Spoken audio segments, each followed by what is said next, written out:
In a world where professional broadcasting has begun to go by the wayside, one young man steps up to the plate. Reignite an industry. Reignite an industry. Celebrity interviews, real conversations, and hilarity abound. This man's time has finally come. The Opie and Anthony channel proudly presents The Sam Roberts Show. Let's light this candle. Welcome again. It's The Sam Roberts Show. Every Sunday here on the Opie and Anthony channel, I try to find the most interesting or famous or good-looking people, and I talk to them, and I share that with you. The good-looking part is more selfish, but still, I make it interesting, and I make it something you can enjoy, too. And that's what's going on today. A big Sam Roberts Show full of amazing interviews, 1 hour of power every Sunday here on the Opie and Anthony channel. Today, coming up in a little bit, I sit down with DJ Whoo Kid. Now, DJ Whoo Kid, you know, he's been on O&A a whole bunch of times. He's on this week. He's been on the post show. He's been on the after show. But I've never really sat down with him and just heard his story. Like, how did he get to where he is now? Because he just seems to be this entity that just entertains. And so I talked to him in a little bit. But first, I told you the most good-looking people I could find. Holy shit, is Vanessa Hudgens hot. Vanessa Hudgens is, she's famous for High School Musical. She was in one of my favorite movies, Spring Breakers. Now she's in a movie called Gimme Shelter. She's amazing looking. And she actually has a head on her shoulders. She actually seems to be somebody who has some intelligence. And I am even more enthralled by that. Here is Vanessa Hudgens, and that's how we start today's Sam Roberts Show. Hello, testing. Perfect. Beautiful. Beautiful indeed. Speaking of beautiful, welcome Vanessa Hudgens. How are you? Good. It's good to see you again. You too. For round 2 on the Sam Roberts Show. You must be very excited. You're promoting yet another film. Yes. Looks like a barrel of monkeys, this one. Just laughs all around. Oh, yeah. Yeah, Tremendous fun. It seems that way. You are playing an abused, pregnant, homeless teenager. Yes. I was kidding, of course. Yes, There don't appear to be many laughs whatsoever. Do you like that? Do you like that you're, is it a goal to be taken seriously? No, it's a goal to have variety and to grow as a person and in my career. I think that if the key to longevity is variety, and if you're not growing, you're dying, and as well as your career. So yeah, it's just good to push yourself. And it seems like if you just keep doing the same thing that's like guaranteed to make money, it's not like anybody's going to put you into anything else. Yeah. No, I mean, I truly believe that challenge is growth, and if you're not growing, you're dying. Literally. Right. As well as your career. So. And if your career is not growing, then you're dying because you won't be eating. And you won't have any food. Right. And that's very important. So, how do you really cut your hair for this movie? I did. Why didn't you wear a wig? Because I've never had the opportunity, nor have I been passionate enough about a project, or been in a project that has called for it. So you were thinking, okay, let me do this as seriously as humanly possible. Yeah, I mean, because you only get one shot to do things like this. If you're gonna do it, you better do it to your best capabilities. So you cut all your hair off. Yeah. You gained weight. You've seen the movie, I'm assuming. Yeah. Are you happy with it? Are you glad that you did all that? Yeah. Is it worth it? Yeah, definitely, for sure. I mean, I think that the story is so important to get out to the world, and I think it can be really inspirational, and yeah, I mean, it's definitely paid off. Now, it's about, as I said, it's about an abused, pregnant, sometime homeless teenager who's just trying to get by. And you play 16. Yeah. But it seems like because it's not a very, let's say, poppy role, that it's probably a little easier for you to be taken like an adult. You know what I mean? Like an actress. Whereas before, like High School Musical, you play a kid that comes off like a kid. Yeah. And people see you as a kid. Like, I don't think people, even though you're playing 16, would necessarily associate that as, oh, she's just a typical kid. Yeah, because it's not the typical it's dark that we know. Yeah. But it is typical as well, because it is set in reality, and my character is based on a real person. So there's all truth behind it. Now, did you meet people that were associated with this story? Yeah. I actually went out 2 weeks before we started filming and moved into one of the shelters. That's what I read. Yeah. You moved into a homeless shelter. Well, it's for pregnant teens. It's this woman who really the movie is about. It's about her work. Her name's Kathy DiFiore, and she opened up her house 33 years ago to a pregnant teen, and she found it as her calling, and just continued to allow more teens in, and has multiple homes now. So it's more a shelter for like pregnant teens who just don't have anywhere to go. Exactly. Like parents who are like, you can't be pregnant in this house. Exactly. Or that's a little less dangerous than just finding some homeless shelter and being like, I want to know what it's like. Yeah, no. Well, that wouldn't make sense. No. No. They'd say, wow, Vanessa's really trying to take this thing seriously. I did go visit a couple of just random shelters in Newark, because that's where we were filming for the most part.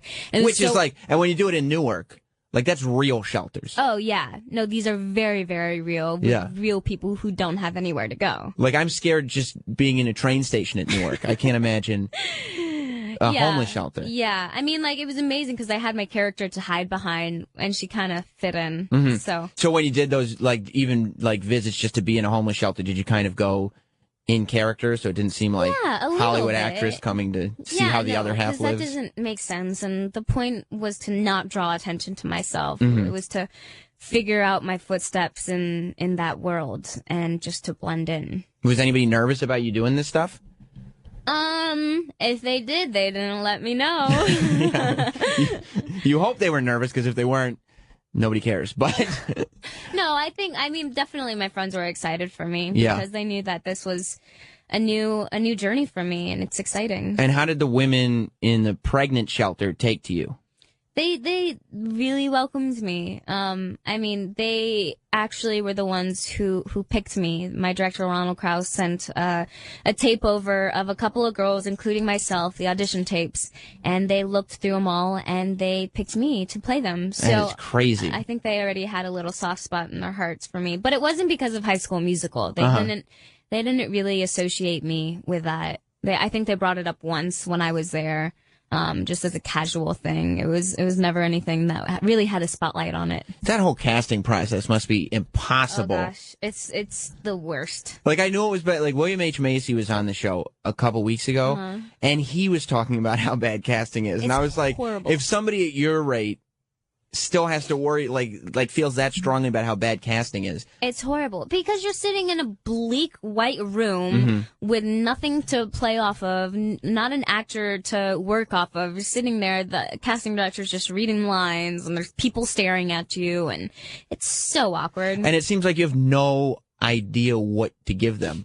I mean, well, no, that's what choices come into play. I mean, how do you mean? As an actor, you have to make choices. Like, you go, this is what I'm offering you. If that's what you want, that's what you want. Exactly. Like, you can't kind of shift yourself into figuring out. And that's when if you have a session with a director, they tell you to try it a different way. Right. And you do, and it's a little workshop, which is fun. It's nice to have feedback to. Well, yeah, that seems okay, but then it's like when you're like, okay, I'm going to go in and impress this director, and then you find out that, like, a casting decision was made by the people in the pregnant shelter. You're like, I didn't even get to talk to them. I didn't get to charm any of them. No, I mean, like, definitely it was Ronald Krause who made the decision. Right. He just wanted to get their input, and they all happened to be on the same page. Do you like acting enough to make the whole process? It seems like acting is, like, amazing, and the perks that come with it are great, but everything around it and everything that you have to do to get there is, like, impossible. You know, like the casting process and It's all trying. part of it, though. But that part doesn't seem enjoyable whatsoever. Well, I mean, that's how you're going to get the job. It's like a job interview, you know? They're testing you out to see what you can do. And do you strategize? Are you sitting there going, okay, for my career growth, I need to go to here and then go to there and then go to there? Or you? Like I said, I think the key to longevity is variety. So you're as just long going, as I can jump all over the place, then I'm good. And you're going one thing at a time. Yeah. I mean, I'm just trying to stay present and see what resonates inside of me. Well, it seems like it's been working because it's an easy thing to get a whole bunch of notoriety when you're a kid, and then that's it. Yeah. Like, that kind of happens all the time. Yeah, I don't know. I mean, like, for me, it's always been about the work, and I've always loved entertaining and acting, and it's just always been in my blood. I'm passionate about it. So the movie's Gimme Shelter, and it does have, like, a kind of religious vibe to it. Do you think? I mean, it definitely has a lot of faith. And I mean, James Earl Jones is reading scriptures. That's it. Yeah. Yeah. No, it's amazing. I want that as my ringtone. I'm like, how do I get James Earl Jones reading scriptures as my ringtone? Because it's the coolest thing ever. What happens when you see that guy talking in front of your face? Do you just go like, how do you? A little. Right. There's chills like through your bones. No, it's amazing. He's incredible. That voice is just like, it's outrageous. Does he have a preparation before he speaks on camera, or is he just like, off camera, always CNN, James Earl Jones, Darth Vader? I mean, he definitely whips it out when he's on camera. He does. Yeah, for sure. He knows he's there to impress. Well, no, he's just, that's his work. Yeah. That's what he's done, and it works, and he's the only one who does what he does. Yeah. And it's so special. And he's really good on those. Have you seen the commercials he's on now? Yeah. Him and Malcolm McDowell? Totes my goats. So funny. But when it starts going into religion, do you start thinking, I got to make sure that, like, are there sort of political and religious type things that you would not want to do in film because you don't want people associating with you? I honestly think that this dives into everything that people would tiptoe over, and I love it for that. I think the script was so fearless, and even though it does have those things involved, it's not necessarily about that. It's more of the story of this young girl and her real life and her real struggle, That's just the reality of it. It's just shining light on the reality. And like, do you find, because I find it seems like there are a lot of people that once you get any of that into the movie, even though the story is about this girl, that they kind of latch onto it and either they like it or they didn't like that was in it. And that kind of becomes all encompassing. Is that something that you worry about whatsoever? You let people make whatever judgments they're going to make? Yeah, I'm like, people are going to think what they want to think. They're going to hold on to what they want to. I mean, I think that's what's so amazing about movies is everyone has a different experience, and someone is going to take something from it that the other person wouldn't. Do you read reviews? I have read a couple of reviews just because they've been put in my face, like newspapers and stuff, which is so cool. And it's been getting some really, really nice things said about it. So. But you don't go, like, you're not one of the type of people that searches for negative stuff about you? Why would anyone do that? I do it. It's the worst. Why do you do that? I don't know. It's the worst thing you could do for yourself as a human being. I would never want anybody to do it. The pain. I think it is. But you just like, I want to know what anybody's saying about me at all times. And it's even worse in my head if I think somebody's saying something. Like, whatever I create will be even worse than whatever they're saying. So I kind of have to read it. So I go, okay, now I know. It won't just go crazy. That is a completely different mindset. You don't at all. Oh, you're lucky. I mean, well, because I think the key to happiness is staying present. I know it is. If you look at that, it's just going to take you out of your own life and put you in your head. And that's not where your soul sits. I think it's like in your heart and in your gut, It just takes you out of where I think you're supposed to be. So stop it. I know, especially as you realize, like, I think as you go on, you kind of realize that everything that's ever had a bad review ends up being okay afterwards, and it all goes away. Yeah, it does. People's words are here today and gone tomorrow. Right. What really resonates is the emotions that you feel, not the words. Especially, and like, if you feel confident in what you're doing. Yeah. Like, I'm good at what I do. Yeah. I'm going to keep acting. I'm going to keep doing stuff. And so this one little thing here is going to disappear when the next thing happens. I mean, hopefully it doesn't disappear. Well, I mean the negative. Yeah. Yeah, I mean, honestly, everyone has their own opinion. I think the most important thing is your own opinion of yourself. Just as long as that's good, that's all that matters. Now, is that how you felt from the get-go, or did you like kind of learn the hard way that I can't take this stuff to heart? I just think that I saw that so many people has their own opinions, like everyone has their 2 cents and everyone wants to have their voice heard. But in my personal life, it's kind of irrelevant, Right. It doesn't necessarily like better me in any way. So why give it the time of day? That's very healthy. It is, and I think that you have to stay healthy, especially in this industry, because there's so much going on. Like, you really got to take care of yourself. And when you see people making mistakes, you're like, oh, no, you can't be this worked up about something. Do you jump in and be like, look, just relax, don't worry, or do you just go, everybody's got to I think everyone has their own journey. Because it's like you can try to tell someone the help that they need. But if they don't want to hear it, they're not going to listen. Like, it doesn't really matter. Was it, I would imagine being under the Disney umbrella is like this amazing thing when you're a kid.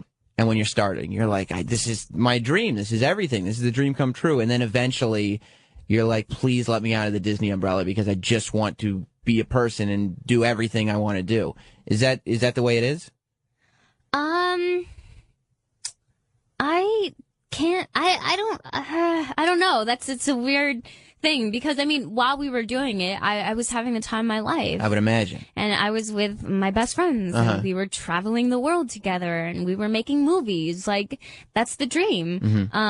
But at the same time, I'm like, yeah, I want to do different things. I've always wanted to have variety in my career. So I definitely have worked hard for the things that have come afterwards. But I mean, it's a part of my legacy in a way. And that's so cool. Like, I can't wait to show my grandkids High School Musical.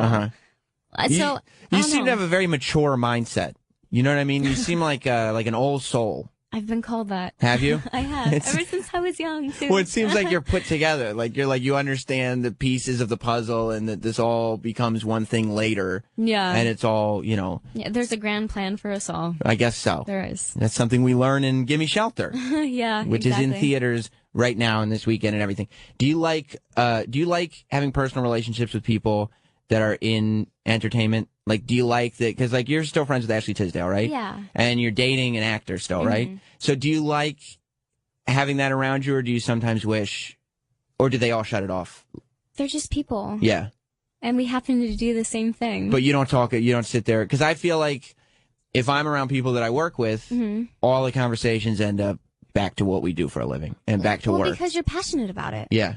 So, okay. So it's like the people, you're passionate about it. Yeah. I mean, it's cool when you share the same interests. Right. Because you can develop and grow in your love for that thing and study it. And it's neat. I mean, but it's not like what we base our conversations around, you know. But you're not necessarily looking to just shut it out. No, why would I? Right. It's like the love of my life. That's great. That's perfect. That's a good answer to that question. Oh my God, you have it all. I don't even need to worry about you. You should be worrying about me, apparently. I already am. I am coming out of this looking very damaged. Were you hoping James Franco was going to get nominated? Last time you were here, all we did was talk about Spring Breakers. So I specifically avoided almost all Spring Breakers conversations. I was a little bit, for sure. I mean, he really gave a really amazing, outstanding performance in Spring Breakers. It was really special what he did. But I mean, I think that Harmony Korine has such a cult following to begin with that the following has grown onto him, and I feel like that itself is kind of an award. Were you surprised when it came out that he was kind of campaigning for it? I was a little bit, yeah. But then the more that I thought about it, the more that I realized it made sense. Yeah. And when he was up, I've heard, I didn't talk to him when he was up here, but the people that did said that off the air, he was up here to promote the Wizard of Oz movie or something. But Spring Breakers is the one that he was super into. Funny. He talks about it all the time on his Instagram. If you follow his Instagram, he always posts pictures of Spring Breakers, and he was doing interviews. What was it? He was doing like the Today Show or something, and he threw in Spring Breakers as well when he was talking about with Oz. It's just funny. He's just really passionate about the project, and I think he worked really hard on it. So of course he wanted the world to see it. Yeah, and he's good. He's like he's like you in the sense that he wants to work. He's always doing something. He's always doing something. My gosh. And it's funny that people can't figure out that it's because he likes to work. Yeah. Like, that's just, it's the simplest answer. He likes what he's doing, so he just wants to do more. Yeah, exactly. Which seems like that's kind of your philosophy, too. It is, but I'm like, I definitely don't do as much as James does. Like, he's a professor, and he's and he paints and all these crazy things. I mean, I like to do things a little bit more internal. I think he's a bit more external. But this is definitely my passion. But you don't have any desire to, like, have back. Show? Have an art, start painting, but do like a soap opera. That one was a weird one. I was he's like, just so all over the place. But I think it's the same thing for him. Like he loves having variety because that's what challenges him, and he grows. He's so fearless in everything that he does. That is fearless to be like, you're kind of in a position where you can do whatever you want. And he's like, well, General Hospital seems like the perfect spot for me. I know, it made sense in his mind. Yeah. So that's all that counts. And he did it. Yeah. But you don't have any desire to, like, you don't see yourself going back to, like, school or doing any of that stuff? Not really. I mean, I feel like I did at one point, but now I think I'm realizing how much work there is to do when it comes to acting and how much I can be doing and how much I should be doing. That I don't think I would go back. No. Just because there's so much. There's like, it's a lot. And I want to be able to focus on it. And school is a pain in the ass. Like, it really, I would never, I don't understand people who go back to school. I get it if, like, maybe you missed it the first time you were acting or you were working or whatever and you want to see what it's like, but, like, I don't even get grad school. Like, people who are just like, yeah, I just got to keep. I mean, good for them. I guess. Someone's got to do it. But if I left college with a degree and saying I never have to study for a test in my life ever again. Yeah. It's the worst thing imaginable to me. Yeah. So but you have to still do a lot of memorization. Do you memorize dialogue? Yeah. Like, yeah, I've had a skill, I think, ever since I was young. It's just been a blessing of mine. I mean, I remember when I was 8, I think, and I read this play that I was doing. I think I read it 4 times and already had all my lines memorized. And I realize I have a photographic memory, so I see things and then it sticks. Well, it seems like everything's lining up for you. What about Gucci Mane? Did you think he should be nominated for his performance? I don't know if he was campaigning. I'm not but he's amazing. I'm sure he's allowed to campaign. He's incredible. Yeah, he was so funny. Oh my gosh. On the set? He would fall asleep on set and Harmony would go, Gooch. Gooch. And he'd be like, I just don't know. And then you're like, okay. Was he drinking scissor? Was he just, no, I mean, or was he just tired? He's smoking a lot of weed. A lot of weed. Yeah, it was amazing. But it seems like that was probably welcome on that set. Yeah, I mean, like, he was doing his own thing. Nobody can tell Gucci Mane what to do. No, that's probably part of. That would be detrimental to your own well-being. He's got an ice cream cone tattooed on his face. Like, he's figured out what works for him. Yeah. Well, listen, Gimme Shelter is in theaters right now. Everybody should go see it. Vanessa Hudgens has everything worked out. Mm-hmm. So I would support this girl. Thank you. And thank you for being here on the Sam Roberts Show. Thank you so much. The gorgeous Vanessa Hudgens, a photo of her appears on my Instagram. Go there now. Instagram username Not Sam. It's also on my Facebook page, which is also Not Sam, and my Twitter, which is Not Sam. Stay tuned, and I'll probably post video of that interview during the week. Stay tuned. After the break, DJ Whoo Kid. We get his story. Not to worry, the Sam Roberts Show will return in moments.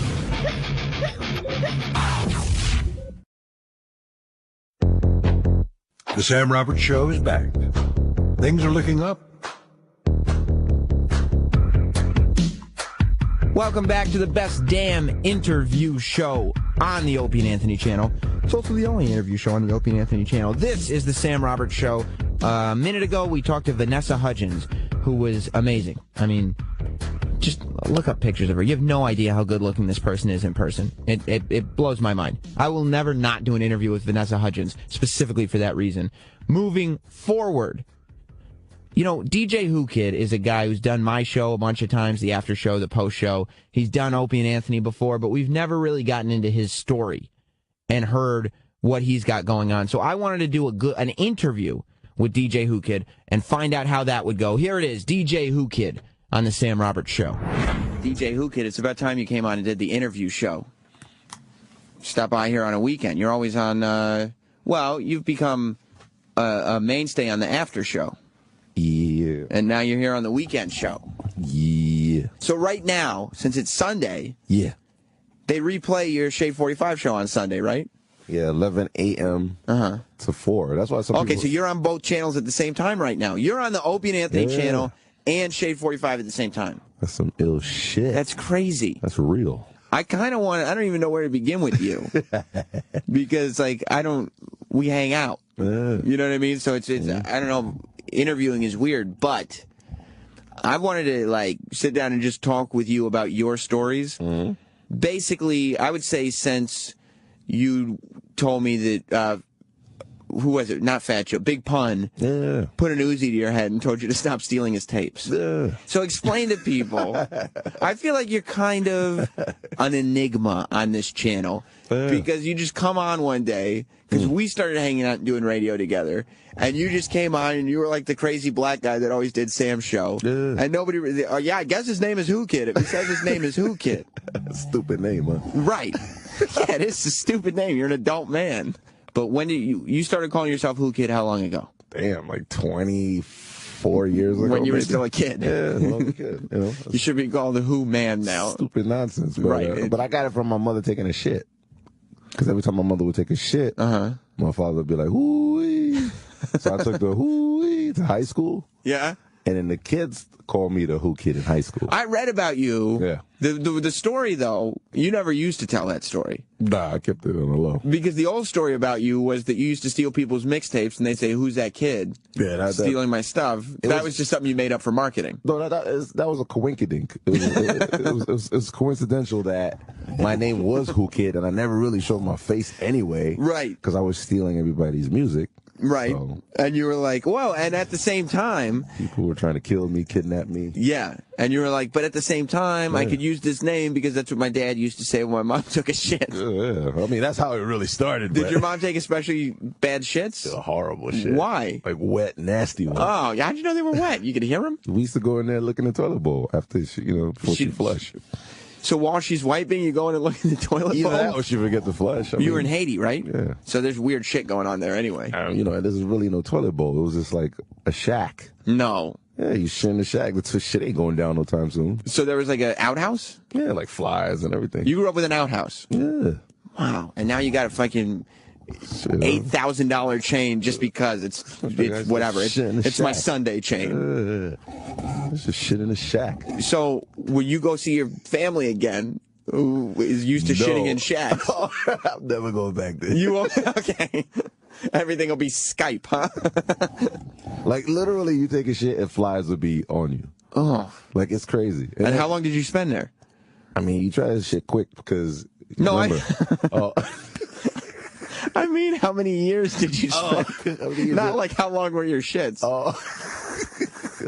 Like 5 years. Oh my God! So you spent 5 years there, just trying to shit as quick as possible, pinching them out. No, because in the Haitian community, when you're born, they send you away while the parents work in America. But I was born here to get the citizenship. But then I was sent to Haiti because I was Haitian. Oh, okay. So they were like, we want him to be, but they stayed in America? They stayed in America. I worked there. My father was an engineer, and my mother was a nurse. Okay. But then they sent me away. My grandmother took care of me. So my grandmother was my mother for the first 5 years. So the bad shits, were those your moms or your grandmoms? That was my grandma, my aunt, and some neighbors and some voodoo, like some zombies. Right. Yeah, zombies walking around in Haiti. You did. Do people really try to do black magic in Haiti? They do. They did it. Does it work? Are you scared of voodoo?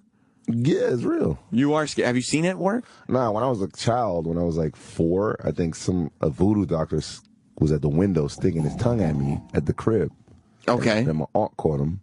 So my father, who's an engineer in Con Edison, left New York City to go to Haiti to pay a voodoo doctor to take the curse off you? Take the curse off of me. I thought he'd cursed you with absurdity, and I was like, yeah, I definitely see where that's taken effect. I don't know why. I don't know what happened, but my buttocks, I think it got really small for a baby. So you think that maybe the curse was to shrink your buttocks? Yeah, it was like a weird booty shrinking curse. And why would that voodoo guy care about the size of your ass? I have no idea. And I have a baby, so it was really small. Right. So then it went smaller, and then the voodoo doctor came and it made my booty back to normal. You think it kind of blew it up a little bit? Like instantly. Wow. I think he stuck his finger in my butt too, but if only we had flip cams. You could have been a YouTube celebrity. We got those little Twitter back then. His voodoo butt cheeks. Instagram. Yeah, Instagram video. Probably didn't take long, right? You could squeeze it in 15 seconds. I didn't feel the finger going because I was a baby. I heard babies don't feel that. So. I don't know if they feel it or not. I've never tested it. That's not the type of guy I am. You're not a baby. They probably don't remember, going forward. Well, yeah, let's go forward out of that butt. Yeah, let's keep going. Let's keep going. Yeah, this is not like your show where you get to say, because Whoo Kid's style of radio is he'll interview somebody, he'll say something absolutely ridiculous, and everybody in the room goes like, what the fuck is he talking about? And then he goes, let's get to the music. And that way he never has to explain anything. There's no music to get to here. I'm an asshole. So then you come back to America, and then, so were you making mixtapes before you were a quote-unquote DJ? Yeah, it was like a hobby. It was bullshit. I made a mixtape for my uncle and shit. He was all happy. And like your whole thing, because you told me before that you were never like a real DJ up until you actually had real gigs. Yeah, and I still am not a real DJ. Right. Like that's why I think people need to respect you. Yeah. Because like some people will be like, "Oh, fuck DJ Whoo Kid. He's not even a real DJ." And you'll go, "I just said that." You know what I'm saying? I admit it because it makes the regular people out there that I think I'm regular with. I think I'm equal with everybody out there. But if you got a person like me traveling the world, meeting leaders, DJing for like Lindsay Lohan and looking at her pussy from time to time. You have seen her pussy? I've seen that pussy. You have? How many times? It's like orange. It's like salamander color. It is. Yeah. Like almost like a pink orange type color. Kind of like beige orange. And do you mean the hair or the vagina itself? The vagina, but there's no hair on it. She shaves? Yeah, it's like a newborn baby. Did you just see it once? So a couple times when she bends over. Oh, she doesn't wear underwear? No. Oh, okay, so you'd see it. So Paris Hilton pussy too, but that's another story. I just realized how much pussies I've seen. Have you really seen Paris Hilton's pussy? Yeah, Cancun, spring break. And she just bent over and it was there? Me and like 1,000 raving college kids. Why do these people, so you know all these celebrity chicks, why do these celebrity chicks not think, I got to cover my genitals? Around Whoo Kid? Around anyone, around any kind of public thing. Like, why would they go out and not think to themselves, I got to make sure my vagina doesn't get exposed, because otherwise some asshole is going to go on the radio and be like, yo, so a pussy. I mean, you know, it's hard because, you know, they're sluts. Is that it? Like, it's hard for a slut to put on underwear? Is that what you found? If you're a slut, I mean, you don't think about stuff like that. I guess not. It's like, I'm a slut too. So you probably don't wear underwear. I did last week on one of the shows I came up here. You didn't, or you did? No, I didn't. Why not? It was hot. It was one of these rare hot days. Let's not talk about my shit. You came up to this show without wearing underwear because it was hot. I only told Roland. Okay, well, was that one of the days that you were complimenting my chin or mouth? Or I think so. I hope not. That makes me uncomfortable. Roland knew though. So when you, he liked it too, didn't he? He got very excited. Roland was like, "Damn." His nipples started getting hard. Yeah. So you make mixtapes. Yeah. But you're not like one of these guys who like makes deals with artists and tries to get exclusive songs and makes like, this is also all shortcuts, correct? Yeah. It started with me stealing their music. How did you get into a studio to get access to steal their music? You know, mixers and engineers, they were getting paid peanuts. So an idiot like me with $500 would go in there and be like, yo, who came through here? How'd you get the 500? I was working at, I was a security guard at Port Authority. So you just had a job at Port Authority? Yeah, so I used my checks and then I paid off, you know, and then I was making money from mixtapes. So the money I was making like 20 G's. And I guess when artists are in the studio, they all bring everybody's got entourages. Not when they go to the studio, because Nas, Jay-Z, and all those big acts. So how could you be a fly on the wall? Like, wouldn't somebody say, I wouldn't be there when they were there. I'll go after the session. And be like, let me get the tape. Because after they leave, their vocals and everything is still there. And then the mixer has to mix down whatever they did that night. So I go 5 a.m. and then I give them $500 and I'll buy the DAT. It doesn't even have to be mixed. That's why I had one verse of Jay-Z, one verse of like. And you don't even know how to mix shit. Yo, So you're like, whatever pieces you can find, you just throw them together. Who gives a fuck? We put it out, and then people went bananas. And the business of these mixtapes is you sell. First of all, they're illegal, so you just sell them for like $5 out of a barbershop. Well, back in the days, it was $5 for a tape. For a cassette, it was when mixtapes were actually tapes. Yeah, it was real. That's why it was a mixtape. And then when the CDs came in, it was like $10 a CD. Right, and you sell them like on a street corner at a barbershop. Yeah, so we were making I was making like 20, 25 G's. Really? Africans, Chinese, because there were bootleggers everywhere. And did they buy Irish? Did they buy in bulk and then start selling them on the corner themselves? Yeah, they started bootlegging too, but you sell them a good bulk amount. Right, like you're not like you won't take any little orders because you know that there's only one order. But I took it further. I went to I tricked Best Buy. I tricked a lot of major distributors. Swear to God. And we were sending them as if we made up a fake label. Yeah. I think it was Mugu Guy Pan Records. And were you working with anybody of note at this point?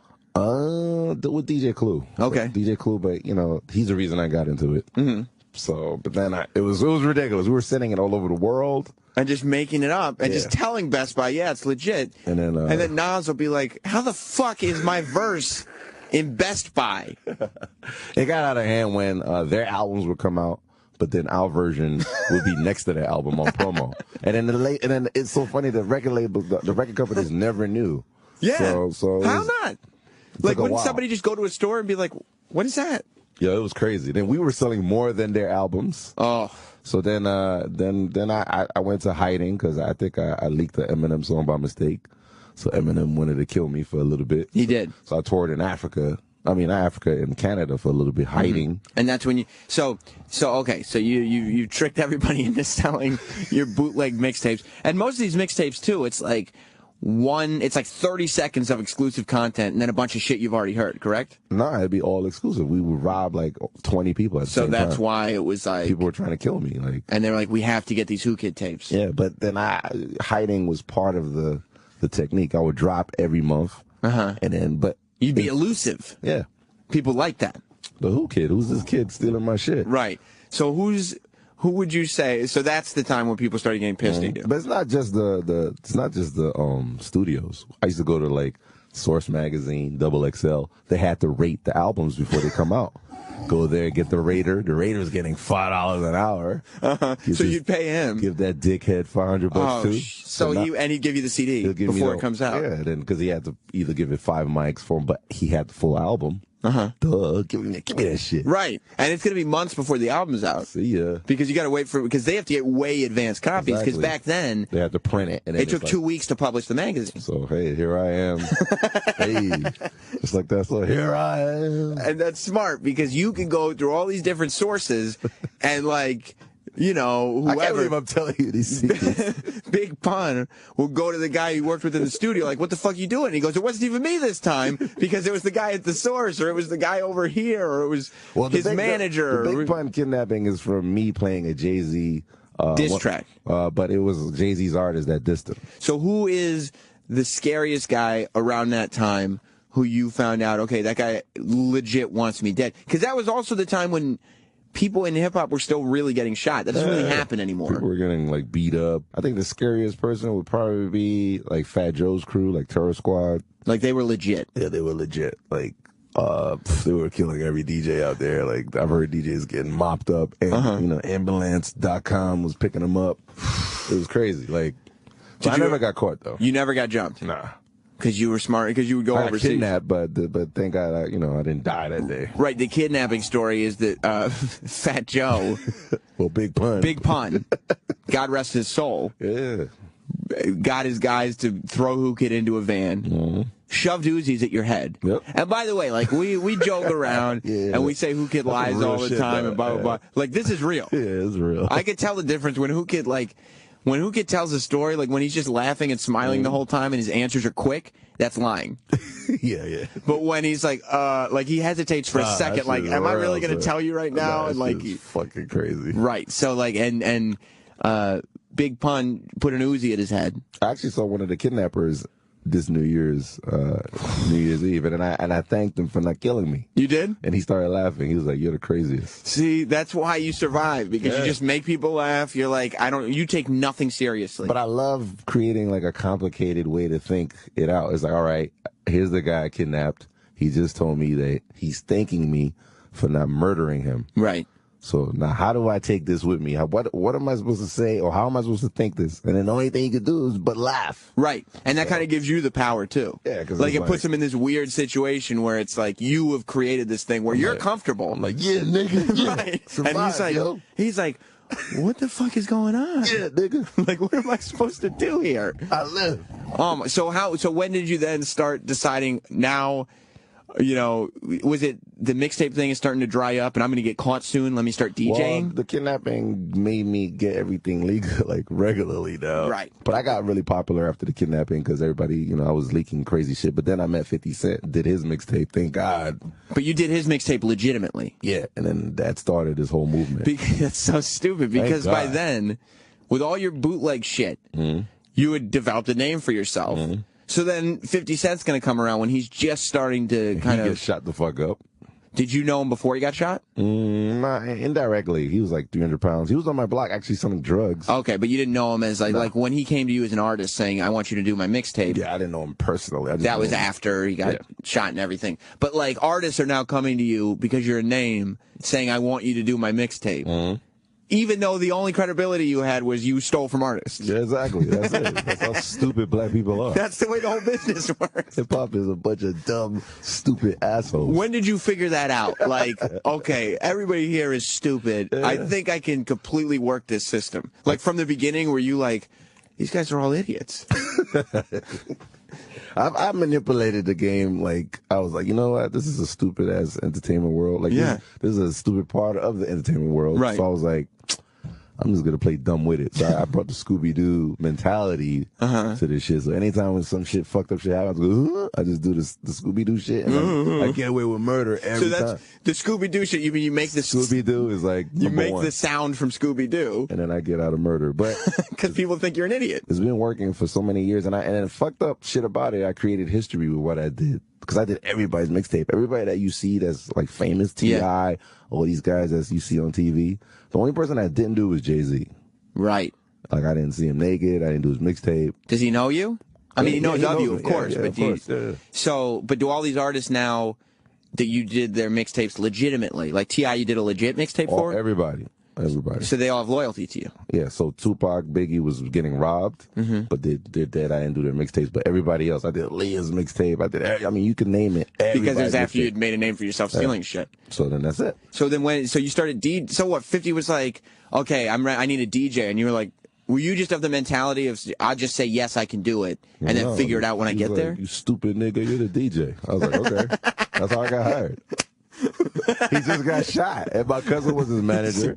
The DJ, you mean? No, he got shot. Okay, 50 got shot. 50 got shot. Yes. But he was like, yo, I don't want to test anybody. I don't want to interview. Just get your cousin. He's the DJ. Because my cousin was his manager. And you had no idea how to DJ. I didn't know what the hell was going on. So he was like, you're the fucking DJ. But I was DJing for Juvenile. For back in the days, back that ass up. And what do you mean white by people out there? Yeah, that's the one song. Back that ass up. I DJ for him, but his uncle was his DJ. His super fat, disgusting uncle had one. I think so like box. rappers don't hire skilled DJs really. Nah, this guy was pressing buttons, and I was like, I could do that. So then Juvenile was like, yo, since I got you, doing my mixtape. Just DJ for me while you out here, son.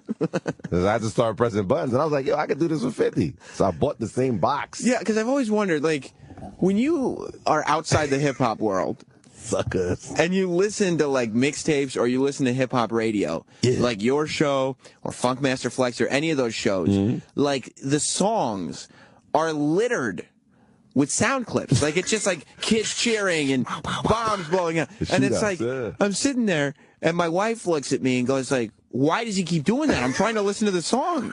Why do they all, and then like Funk Flex will come on and just start screaming over the song. He got like, bombs. He'll just yelling, New York, you hear me? You hear me? And he's screaming. and my wife is going, I love this song. Like, why is he yelling over it? And I look at her, and I always try to have an answer. Because I'm almost a defender. Yeah. And I go, I don't have any fucking idea why. You gotta tell her that black people are stupid. Is that it? That's it. Do black people enjoy hearing sound effects and yelling over their songs? I created the sound effects because I was DJing for 50. 50 was a gangster guy, guns and bulletproof vests. Like, they gave me a bulletproof vest and a helmet, and then I had to go on tour. And it was guns on the bus. It was everything. Gangsters, killers. Wow. Because it was right after you got shot. Yeah. So, and then the box I had. Were you scared for your life? A little bit, but after a while, I was like, fuck it, man. What am I going to do? Nobody. Yeah. I mean, nobody knows who I am, so maybe I might create history with this guy. Gotcha. So then fucking, I didn't want to use the guns in that box. It was kind of cheesy. It was like, pew, pew, pew.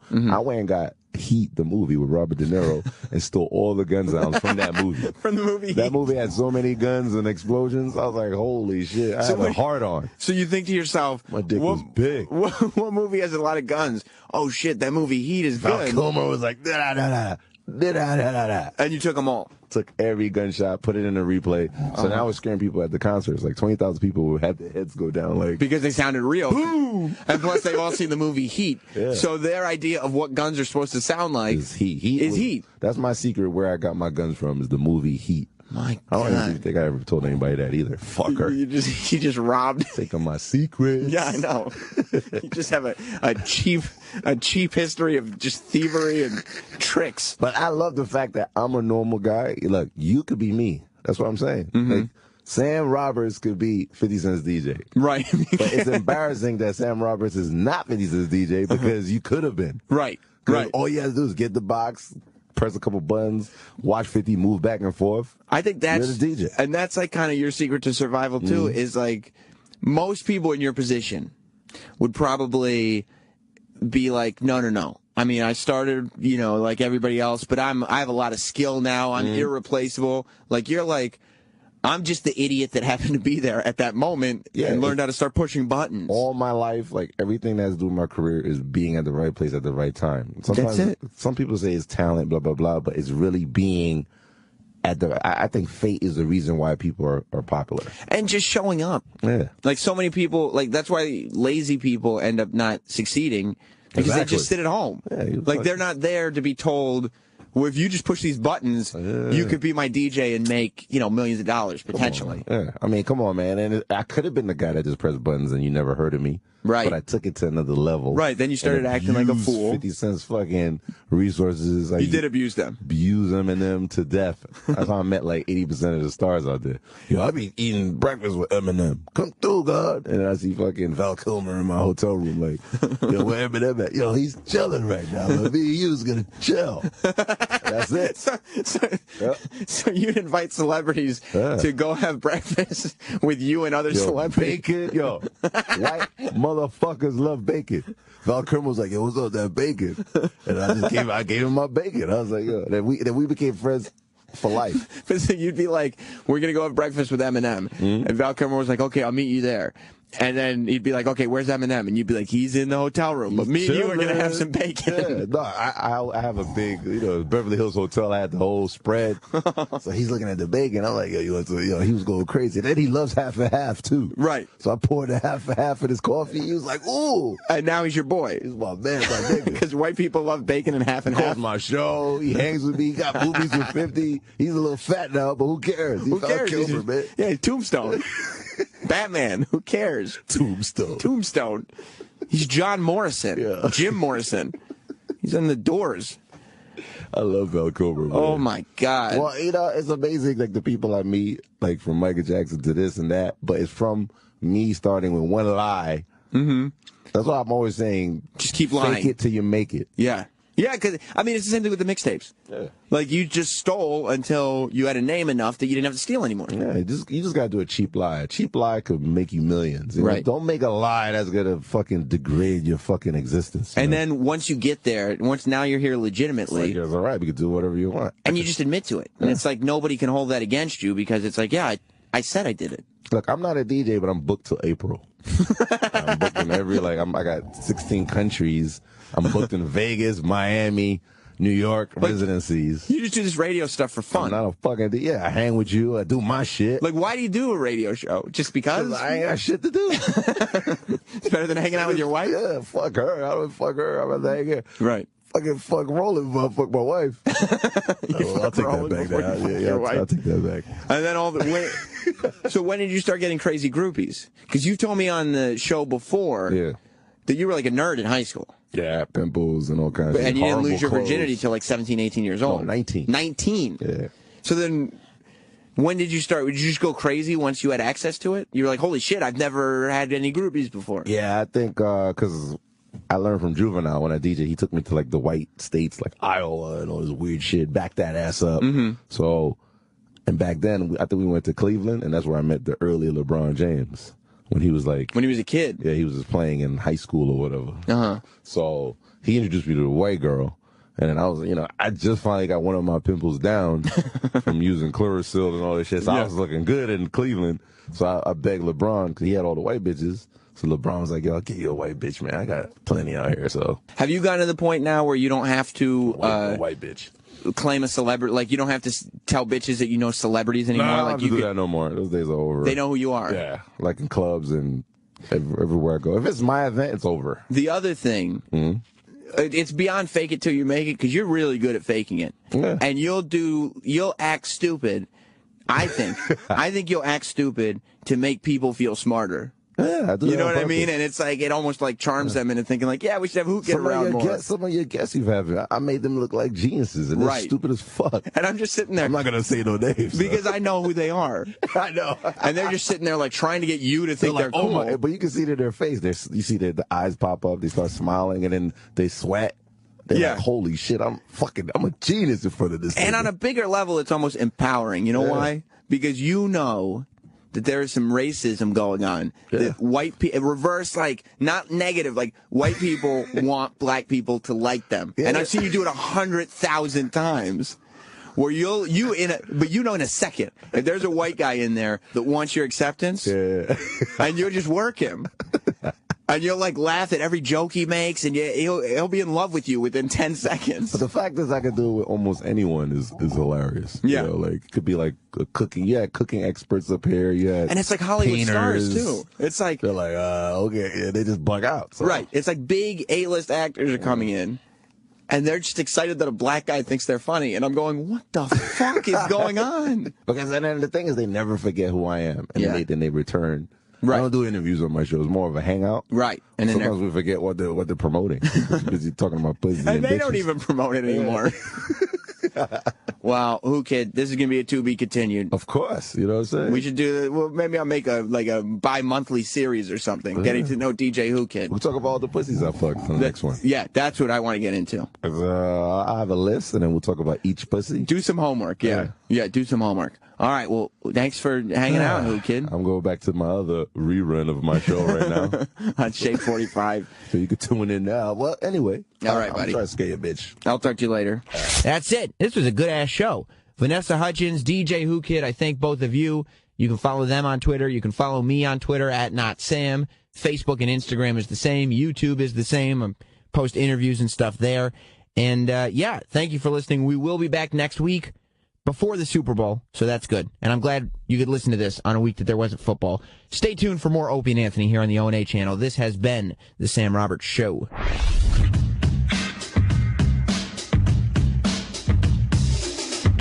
This has been The Sam Roberts Show. Relive it on demand at SiriusXM.com/on-demand. And hear it every Sunday at 3 p.m. Eastern here on the Opie and Anthony channel. It's real.